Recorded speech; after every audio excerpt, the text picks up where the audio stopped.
Écoutez, je suis satisfait de mes joueurs, hein. Honnêtement, un hommage à ces garçons, un hommage aux 24 soldats qui sont venus à la CAN et même ceux qui n'ont pas pu venir. Je pense qu'ils se sont surpassés, ils ont été soumis à certaines exigences en termes d'hygiène de vie. Parce que vous savez, chez nous, c'est pas encore dans la culture, la régularité des équipes des jeunes. C'est des garçons qui n'ont pas été au haut niveau en U17 et tout. On a tenté de mettre en place quelque chose. Malheureusement, ça s'arrête ici. Ça s'arrête ici. Bravo à mes joueurs. Ils entrent dans l'histoire. Ils ont pu avoir droit à ces 120 minutes de qualité. On a été très bon, je trouve. Il nous a juste manqué l'efficacité. Mettre cette balle au fond du filet.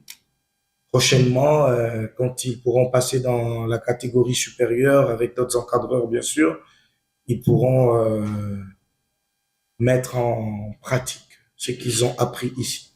Donc, vraiment un hommage mérité à mes joueurs. Ils se sont battus jusqu'à la dernière minute. Dans l'analyse, on aura vu que c'était un match très engagé, deux équipes de qualité. L'Afrique du Sud est dans cette compétition l'une des équipes qui produit du beau jeu, je dirais même du très beau jeu. Depuis qu'ils étaient en U17, c'est un pays que moi je connais très bien, particulièrement, ça travaille bien.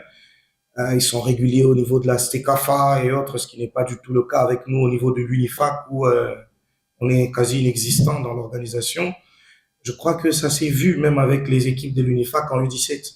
Elles ont été toutes sorties au premier tour et c'était pas beau. Et moi, je suis très content de mes garçons parce que on est la seule équipe UNIFAC qui a quand même tenu jusqu'à la dernière minute. Mais après, le rapport de force s'est montré que dans les autres zones, il y a quand même la régularité. Donc, c'est maintenant important qu'on se remette en question. Il ne s'agit pas que de la RDC, il s'agit de toute la zone.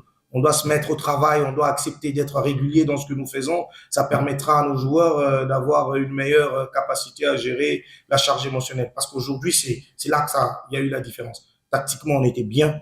L'Afrique du Sud n'a pas réussi à faire ce qu'elle a l'habitude de faire. On était en place, on a juste manqué de réussite. Maintenant, il y a des faits de match. J'invite la presse, j'invite les dirigeants de la fédération, de la confédération à revoir le match. Il y a des faits qui méritent quand même des sanctions pour certains acteurs que vous connaissez.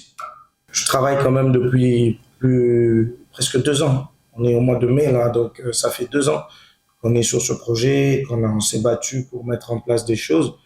Écoutez, lorsque l'objectif n'est pas atteint, il n'y a aucune raison de forcer la donne. Je ne suis pas de cette nature-là. Je remercie ceux qui ont cru en nous, la fédération et même le gouvernement qui l'a matérialisé par cette signature. Mais je crois que la signature, elle devrait couvrir le temps qu'on a passé. Et parce que le futur, il n'y en aura pas dans cette catégorie. Je m'arrête là. Merci.